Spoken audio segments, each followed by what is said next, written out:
मित्रो, एकोळी भाग 6च्या सादरीकरणामध्ये आपलं स्वागत आहे। आजची पहिली एकोळ आहे, अपरिपक्व लेखक नक्कल करतात तर परिपक्व लेखक चोऱ्या करतात। कुणाच्याही घरातलं टीव्ही हे मोबाईलचं बॅकग्राऊंड म्युझिक आहे। छान, सुरेख, सुंदर लिहिताय, बोलताय, एवढ्याच शब्द भांडवलावर साहित्य वर्तुळात प्रतिष्ठित म्हणून मिरवता येतं। स्पीड ब्रेकरला लागून दुचाकी स्वार एक मळलेली छोटी वाट तयार करतात। खरं बघायला गेलं तर हाच खरा समृद्धी महामार्ग म्हणायला पाहिजे।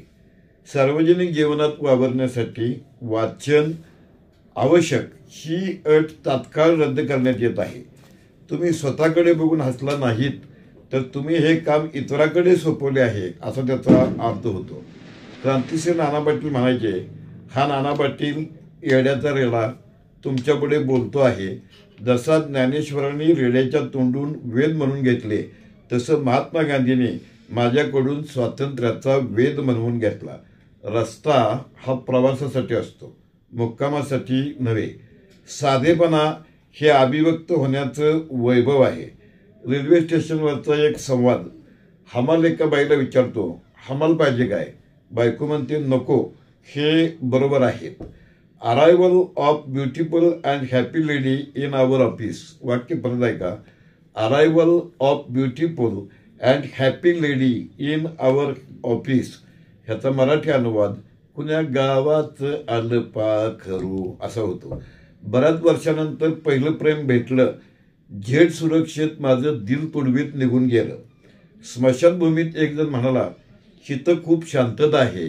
एवढ्यात पाठीमागून आवाज आला, असणारच, आम्ही जीव देऊन ही जागा मिळवलेली आहे। बऱ्याच लोकांना आम्ही आवडतो, हे पण बऱ्याच लोकांना आवडत नाही। नरहर कुरुंदकर म्हणायचे, प्रज्ञावंत आणि विद्वान पुरेसे मत्सरग्रस्त असतात। वरिष्ठ लोकांच्या कानाला लागायचं असेल तर आधी त्यांच्या पायाजवळ बसावं लागतं। मोबाईलच्या बाहेर देखील एक जग आहे, तुम्हाला माहिती आहे का? ओके, मला लिंक पाठवा। सुंदर मुलीला इंग्रजीत काय म्हणतात? I love you. वहिनी अभिनंदन, तुम्ही रात्री चोराला बदलून काढलेत। अहो, ते चुकून झालं, मला वाटलं माझा नवरा रात्री उशिरा घरी आलाय। खरं एकरंगी असतं, खोटं बहुरंगी असतं।